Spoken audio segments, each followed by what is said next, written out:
بسم اللہ الرحمن الرحیم۔ السلام علیکم۔ آج ہم اکاؤنٹنگ سائیکل پہ بات کریں گے۔ اکاؤنٹنگ سائیکل بہت اہم چیزوں میں سے ہے، اور جب ہم اکاؤنٹس بنا رہے ہوتے ہیں تو ہوتا یہ کہ بیچ میں اس بات کا سوال ضرور پیدا ہوتا ہے کہ جب ہم اکاؤنٹ اتنے سارے بنا رہے ہیں، کتابیں بنا رہے ہیں، کیش بک بنا رہے ہیں، بینک بک بنا رہے ہیں، کیا کیا چیزیں بنا رہے ہیں، آخر یہ حساب کتاب کس طرح سے ختم ہوں گے، کس طرح سے ایک نقطے پہ جمع ہوں گے، کیا طریقہ کار ہوگا۔ تو اس کے لیے ڈاکٹر آف اکاؤنٹس نے اور چارٹر اکاؤنٹنٹ حضرات نے ایک طریقہ کار مقرر کیا ہے، جس کے تحت ہم اس کو کرتے ہیں، اور اس کو نام دیا ہے اکاؤنٹنگ سائیکل کا نام۔ ایک جگہ سے اس کو شروع کرتے ہیں، نیچے آ کر دوبارہ گھومتے گھومتے ہم دوبارہ اوپر جاتے ہیں، تو یہاں پہ ہم کلوز کرتے ہیں۔ اس سلسلے میں ایسا ہوتا ہے کہ 12 مہینے جو بھی حساب بنائے جاتے ہیں، اس کو لکھتے سائیکل میں چلتے پھر ہم بیلنس شیٹ پہ لا کر ختم کرتے ہیں۔ تو سب سے پہلے ہم کیا کرتے ہیں؟ Preparation of journal. سب سے پہلے ہم ایک رجسٹر بناتے ہیں یا جرنل بناتے ہیں، اس کے اندر ہم ڈبل انٹری کے تحت انٹریاں کرتے ہیں، اور اس کے بنانے کا مقصد یہ ہوتا ہے کہ اس جگہ پر شروع سے ہی اکاؤنٹس ہمارے ٹیلی ہوتے چلے جائیں۔ ڈبل انٹری کرتے ہیں، شروع میں ڈیسائیڈ کر لیتے ہیں کہ یہ چیز ڈیبٹ ہوگی اور یہ چیز کریڈٹ ہوگی، اور اس طرح سے 2 انٹری ہم ایک رجسٹر میں کرتے ہیں۔ اس رجسٹر سے ہم دوسری جگہ پر آتے ہیں، یہ پوسٹنگ ٹو جرنل لیجر۔ یہ جرنل لیجر جو ہماری مدر بک ہے، اس کے اندر ہم پوسٹنگ کرتے ہیں، اور یہاں بھی ہم 2 انٹریاں کرتے ہیں۔ یہاں جب ہم 2 انٹریاں کرتے ہیں تو یہاں بھی اکاؤنٹ ٹیلی ہو جاتا ہے۔ اس کے بعد تیسرے نمبر پر ہم پریکٹیکلی ایسا کرتے ہیں کہ 25 تاریخ یا 27-28 تاریخ کو ایک پری کلوزنگ ٹرائل بیلنس بناتے ہیں، تاکہ ہم یہاں پر ہم یہ چیک کر لیتے ہیں اس جگہ پر کہ پورے مہینے جو ہم نے انٹریاں کی ہیں پوری کی بھی ہیں کہ نہیں ہے، یا کچھ باقی رہ گئی ہیں۔ تو یہاں پہ ہم اکاؤنٹس اپنے ٹیلی کرتے ہیں، سب ملاتے ہیں، ٹوٹلنگ کرتے ہیں، بیلنسنگ کرتے ہیں، اور یہاں پر ہمیں پری کلوزنگ ٹرائل بیلنس بنا لیتے ہیں۔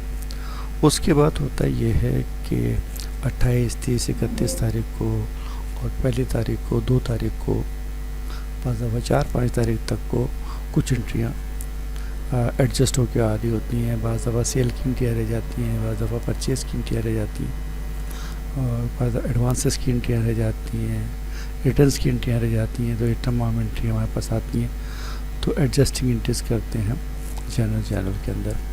تو یہ ہم چوتھے نمبر کے اوپر کرتے ہیں، ایڈجسٹنگ انٹری ہم کرتے ہیں یہاں پر۔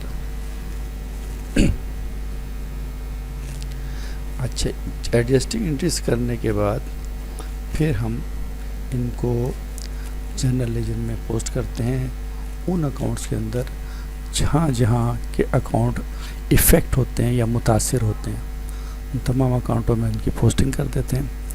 اس کے بعد 6 نمبر پر ہم ایک بار پھر ٹرائل بیلنس بناتے ہیں، اور یہ چیک کرتے ہیں کہ ہم نے یہ یہاں پہ دیکھیں پوسٹنگ کی، posting of adjusting entry in affected general ledger کے اکاؤنٹ میں کی۔ اس کے بعد اگلے مرحلے پہ ہم ایڈجسٹڈ ٹرائل بیلنس دوبارہ بناتے ہیں، یعنی کہ یہاں پر ہم یہ دیکھتے ہیں کہ جو بھی ہم نے نئی انٹریاں کی ہیں کہ وہ تمام لیجر اکاؤنٹس میں آ گئی ہیں۔ تو تمام انٹریاں ہم جب ہم ٹرائل بیلنس دوبارہ سے بناتے ہیں، اور تو نارملی ہوتا یہ ہے کہ وہ آ جاتی ہیں، اور یہی جگہ بھی ہم ٹیلی کر لیتے ہیں، اور ٹیلی نہیں ہوتا ہے تو ہم چیک کرتے ہیں کہ کہاں کون سی انٹری رہ گئی ہے۔ اس کے اگلے 7ویں مرحلے میں preparation of profit and loss account. یہاں پر ہم یہ دیکھتے ہیں کہ کمپنی نے کیا کھویا، کیا پایا، کیا نقصان ہوا، کیا نفع ہوا، یہ ہم اس کو بناتے ہیں۔ پروفٹ اینڈ لاس کی انٹریاں اس میں سے اٹھاتے ہیں، یعنی سیل کی انٹریاں اٹھاتے ہیں، انکم کی اٹھاتے ہیں، ایکسپینسز انٹریاں اٹھاتے ہیں، اور تمام ان انٹریوں سے ہم پروفٹ اینڈ لاس بناتے ہیں۔ جب یہ پوزیشن ہمارے پاس سامنے آ جاتی ہے، تو پھر ہم پروفٹ اینڈ لاس کو ہم ٹرانسفر کر دیتے ہیں مالک کے اکاؤنٹ میں، اس جگہ پر، ٹھیک ہے۔ ہم مالک کے اکاؤنٹ میں ٹرانسفر کر دیتے ہیں، تو جناب مالک کو بھی اس پوزیشن کا پتہ چل جاتا ہے کہ میں نے پورے سال میں کیا کھویا اور کیا پایا. یہ پوزیشن آ جاتی ہے. اس کے بعد اچھا بعض دفعہ یہ ہوتا ہے کہ 7ویں درجے کے اوپر کچھ کمپنیاں اکاؤنٹس کو ختم کر دیتی ہے کہ بھائی بہت ہے، کافی ہو گیا، ختم کرو بھائی، کیونکہ پروفٹ لاس پتہ چل گیا، اس کو ختم کر دیتے ہیں. لیکن یہ بات صحیح نہیں. مالک کے اکاؤنٹ میں ٹرانسفر کیا جاتا ہے. اکاؤنٹنگ کے جو سائیکل ہیں وہ تو 9 ہیں، تو ابھی تو 7 ہوئے ہیں، پھر 8واں ہے ٹرانسفر والا، اور 90 کے اوپر یہ کیا جاتا ہے. پھر ہم بیلنس شیٹ بناتے ہیں. اس بیلنس شیٹ سے ہمیں یہ پتہ چلتا ہے کہ کمپنی کی پوزیشن کیا ہے، پوزیشن نفع کے بعد یا نقصان کے بعد کہاں کھڑی ہوئی ہے، تو ہم اس کی پوزیشن دیتے ہیں. تو یہ 9 پوائنٹس ہیں جس کے اوپر ہمارا سارا اکاؤنٹ چلتا ہے. اس کو ہم اکاؤنٹنگ سائیکل کا نام دیتے ہیں. اسٹارٹ ہوتا ہے پریپریشن آف جرنل سے. دوسرے نمبر پہ ہم پوسٹنگ کرتے ہیں جرنل لیجر میں. پھر پری کلوزنگ ٹرائل بیلنس بناتے ہیں. ٹھیک ہے، مہینہ ختم ہونے سے پہلے ہم چیک کر لیتے ہیں. اس کے بعد ایڈجسٹنگ انٹریاں کرتے ہیں جرنل میں، تاکہ جو انٹریاں رہ گئی تھیں بہت ساری وہ انٹریاں ڈال دیتے ہیں. سیل وغیرہ کی ہوتی ہیں، پرچیز کی ہوتی ہیں، ایڈوانسز کی. پھر اس کے بعد ہم پوسٹنگ کر دیتے ہیں ایڈجسٹنگ انٹری کی. افیکٹ جرنل اکاؤنٹس میں تھوڑے سے جو اکاؤنٹس ہوتے ہیں جو افیکٹ ہوتے ہیں، جو متاثرہ ہوتے ہیں، اس کے اندر ڈال دیتے ہیں. اس کے بعد ایڈجسٹنگ ٹرائل بیلنس بنا دیتے ہیں. ایڈجسٹڈ ٹرائل بیلنس اس لیے بنایا جاتا ہے کہ ہم نے انٹری کوئی غلط تو نہیں کر دی. ٹھیک ہے. اس کے بعد ہم پروفٹ لاس بناتے ہیں، صورتحال کو دیکھتے ہیں.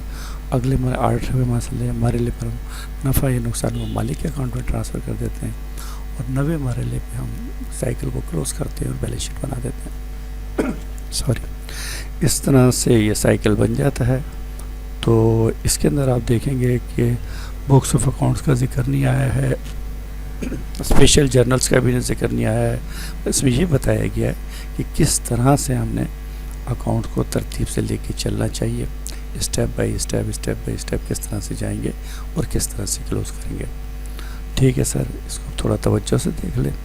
اگر اس کو آپ دیکھ لیں تو جو چیزیں آپ کی رہ جاتی ہیں بکس بنانے سے، یا کچھ بکیں ایسی ہوتی ہیں جو ان کی انٹریاں یہاں پر نہیں آ رہی ہوتی ہیں، تو پھر ہم ان کو بھی انٹری ڈال دیتے ہیں اور ان کو پھر اس سائیکل کے اندر لے آتے ہیں. اس طرح ہمارا اکاؤنٹنگ سائیکل پورا ہو جاتا ہے.